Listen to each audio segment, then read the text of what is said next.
Back in 2009, LEGO released the Medieval Market Village, and in many ways, it was everything that castle fans had been waiting for: the return of medieval civilian life. The tavern and blacksmith buildings were fantastically designed, we were introduced to a new cow mold, and LEGO gave us the return of the turkey body after a 10-year absence. There are no shortage of reasons why this set is rated a 4.6 out of 5 on Brickset. Having built the set myself a number of times, it ranks pretty highly on my all-time favorites list. So, is there any way the new Medieval Town Square can top this legend? We're here to break down the details of the set, the pieces, the colors, and the building techniques so that you are as informed about this set as possible before its release on March 1st. And at the end of the video, I'll tell you whether or not this set jumps to the top of our long list of wanted sets. This set comes with over 3,300 pieces for $230, which on its face represents a good price per piece ratio. You get two large structures which can be opened to reveal a number of civilian-based establishments: a tavern, cheese factory, shield painting workshop, a woodworking workshop, and a weaving workshop. The tavern, tower, and shield painting shop are connected by hinge bricks and plates in one building. The cheese factory and woodworking shop are connected via hinges in the second building. There's also a guard tower, which is a crucial component of the set because it ties it directly to the Lion Knight's castle. Check it out. It may look relatively short compared to the castle tower, but its stonework, arrow slits, and battlements are a direct derivation of the large castle from 2022. There are a number of other similarities to the Lion Knight's castle in this set as well, including the white or black Tudor wall with those 2x2 lattice windows, the tree growing out of the side of a building, the beehive, and even the construction of the vendor's stand. Plus, it looks like we find out who is making the chairs that were used in the castle. Oh, and the town square borrows heavily from the claw piece roofing technique used in the Lion Knight's castle. In fact, on that note, let's dive into the cool pieces.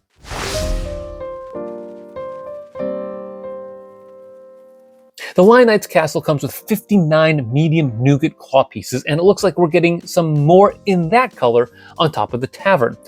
We're also getting a bunch more in dark brown for just the 5th time, but we're also getting quite a few in tan for the first time. But even in dark brown, we're getting more claw pieces than the other 4 sets that it came with previously combined.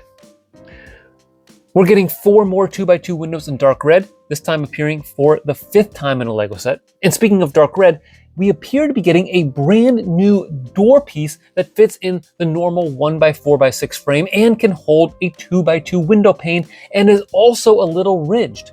At first, I thought this might be a rounded door, but the stud that holds this 1x2 round tile negated my initial impression. One of the biggest pluses of the set is the accessories. There are a bunch of pieces that are making a reappearance in this set for the first time in a long time, not the least of which is the goat. Now we get a dark blay goat with tan horns in this set, which is a different color from that which appears in the Series 25 collectible Minifigs. Perhaps the only disappointing part of this is that we only get one goat. Also coming back in LEGO form after almost 20 years are the ovoid shields in light blay. We're getting one in white as well, but those came back in some of the recent Botanical Collection sets. But the printed ovoid shield with the Lion Knight's decal looks amazing. The cool accessories don't stop there. There are plenty of food items like a turkey, pie, pretzel, croissant, and bread, different sacks and buckets, cutlery and cups, art supplies, tan candles, and lots of animals. One knock on this set might be the number of stickers included, and indeed there are a ton of them sprinkled throughout the set. But they are well done, especially this tapestry that has all sorts of references to the original castle sets from over 40 years ago. Beyond that, I really like the signs for the shops. I just wish they were printed instead of stickered. Other cool pieces that I see include dark red ingots for the 4th time, this white 1x4 arch in white, some white 2x2 lattice window panes for the 4th time, more 1x4x3 arches, which is a relatively new piece, and plenty of great bricks, such as snot bricks and 1x(n) bricks in light blay, white, tan, red, and olive green.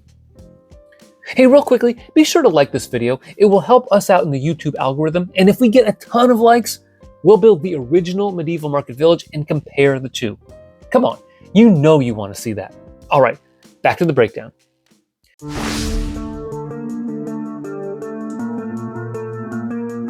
The press release makes a point to highlight the advanced building techniques in this set, so the question is, does it match the hype? At first glance, it might be a bit mixed. Keep in mind that, because of the Lion Knight's castle, this set was going to contain at least a few architectural and thus technique similarities. I mentioned the roof and guard tower earlier, but another example of this is the Tudor work for the woodsmith shop, which uses the 1x1 and 2/3 snot bricks so that the 1x2 black tiles create that Tudor look. The same technique is used all throughout the cheese factory. Check out this picture of the back, and you'll see all those reddish-brown 1x2 tiles used for the tutoring. But there are some very subtle variations within this set for the buildings. For instance, the sleeping quarters in the tavern uses snot work, but instead of 1x2, it's 1x3. Even the tavern itself, which feels a bit drab with the olive green and dark tan exterior, does a nice job of incorporating some different techniques for the window ledges using some 1x1 brackets to add detail. And that is where this set really shines, the small details. Look at the roof surrounding this white arch. The dark brown claw pieces are angled to mimic the arch. It's subtle, and you might miss it if you're not looking closely, but it's there. Or how about the angled torches? This is a relatively unique way to build torches at this scale for LEGO, and it's nice to see some different approaches in this category. Or take the pulley system in the woodshop, which doesn't jump out at you at first, but reminds me a bit of that back gate in the Lion Knight's castle. Or even the secret compartment in the third level of the tavern, where this minifig gets to hide some treasure. For that matter, the set designers did an excellent job of providing interior details. Check out these floors, some great tiling, while giving us a good size for the buildings. There are drops of paint in the shield painting shop, plenty of food and ale in the tavern, multiple beds for sleeping and tools and supplies for the shopkeepers, and stairs or ladders to access the levels of the guard tower.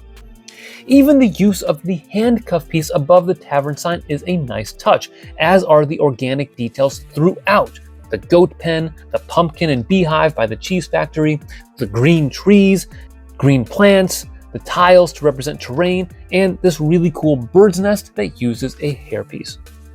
There are so many building gems in this set that you will not be disappointed when building it.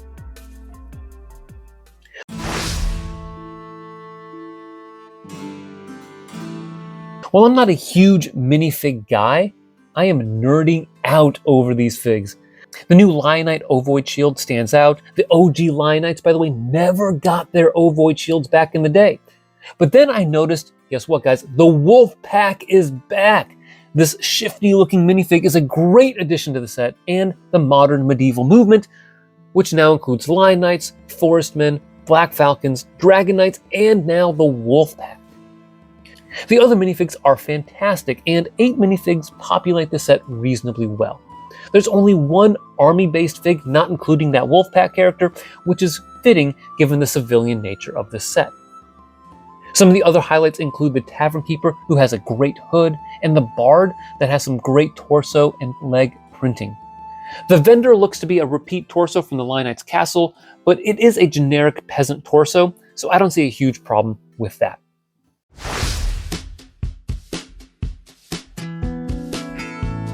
Now, if you can't tell, I'm pretty pumped up about this set. But before I answer the question of, is this a day one purchase, I do want to address some of its possible criticisms. First, there are only 8 minifigs, which feels a bit slight compared to the Lion Knight's castle. However, the latter was $400 for 4,500 pieces and 22 minifigs, and oh, by the way, was a huge castle. In some ways, I think the good comparison for this set is last year's Eldorado Fortress, which came in at 2,500 pieces and 9 minifigs for $215. So for $15 more, you get 800 pieces and 1 less minifig. I will take that 10 out of 10 times. And so in this light, the town square is a fantastic deal. Another criticism is that you only get one goat compared to the 2 cows you got in the original 2009 version. Now, in both cases, LEGO presumably had to make a new animal mold, so getting 2 goats would be preferable. That we don't get any cows at all might be a bit disappointing to some, but I do prefer the goat in this set given that there is a cow in the Lion Knight's castle. Yet another criticism is that this might feel a bit small when you close up all the buildings. The Lion Knight's castle is huge regardless of whether you open it up or not, but closing the tavern and or the woodshop building would diminish the overall footprint of the set. Now, it does make it more convenient for display, but it may look a bit small, especially given the wow factor of the Lion Knight's castle. And indeed, there is a comparison to that. When you first saw the images of the Lion Knight's castle, just the size and specter of the set was overwhelmingly positive. This one has to follow up on that, and some might find it a bit disappointing. That said, this is not a small set. It's 2 substantial buildings that are much bigger in detail than the original. In reality, this is the epitome of the Icons line. It is everything the line is supposed to be. Detailed, fun-looking sets that don't readily accompany an evergreen theme, all while providing great piece selection, building techniques, and look great on display. The added touch of nostalgia definitely helps as well.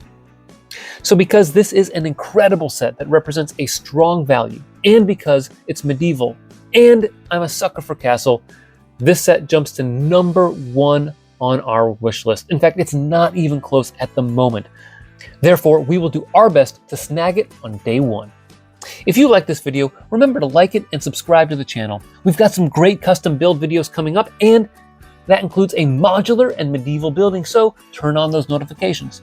Thanks for watching, and always remember to keep building together.